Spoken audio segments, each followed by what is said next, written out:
कांग्रेस की राज्यसभा सदस्य सोनिया गांधी के खिलाफ वोटर लिस्ट से जुड़े विवाद में दाखिल पुनरीक्षण याचिका पर राउज एवेन्यू कोर्ट में सुनवाई टल गई है। अब इस मामले में 25 जुलाई को अंतिम सुनवाई होगी। बिना भारतीय नागरिकता हासिल किए कथित तौर पर मतदाता सूची में जालसाजी कर नाम दर्ज कराने के आरोप में कोर्ट पहुंचा ये मामला शनिवार को सुनवाई के दौरान सोनिया गांधी की ओर से उनके वकील ने अदालत में अपनी लिखित दलीलें दाखिल की। पिछली सुनवाई में कोर्ट ने दोनों पक्षों को अपनी अपनी लिखित दलीलें प्रस्तुत करने का निर्देश दिया था।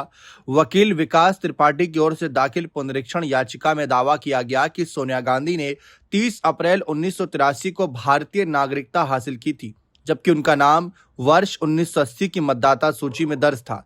याचिका में सवाल उठाया गया कि नई दिल्ली की वर्ष 1980 की मतदाता सूची में उनका नाम किस आधार पर शामिल किया गया। इसमें यह भी आरोप लगाया गया कि वर्ष 1982 में सोनिया गांधी का नाम मतदाता सूची से क्यों हटाया गया।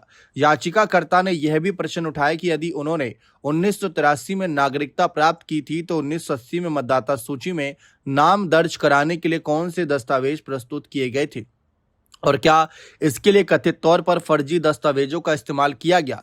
वहीं 9 दिसंबर 2025 को पारित एक आदेश में राउज एवेन्यू कोर्ट के विशेष न्यायाधीश विशाल गोगने ने पुनरीक्षण याचिका की जांच करने पर सहमति व्यक्त की और सोनिया गांधी के साथ साथ दिल्ली पुलिस को नोटिस जारी कर मामले को आगे की सुनवाई के लिए सूचीबद्ध करने का निर्देश दिया।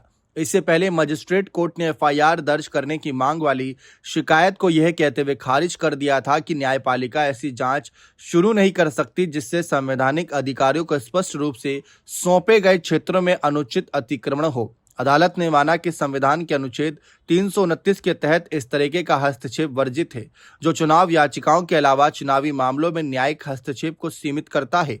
वहीं पुनरीक्षण याचिका का विरोध करते हुए सोनिया गांधी ने अदालत से कहा कि उनके खिलाफ लगाए गए आरोप राजनीतिक रूप से प्रेरित, निराधार तथा गलत एवं भ्रामक तथ्यों पर आधारित हैं।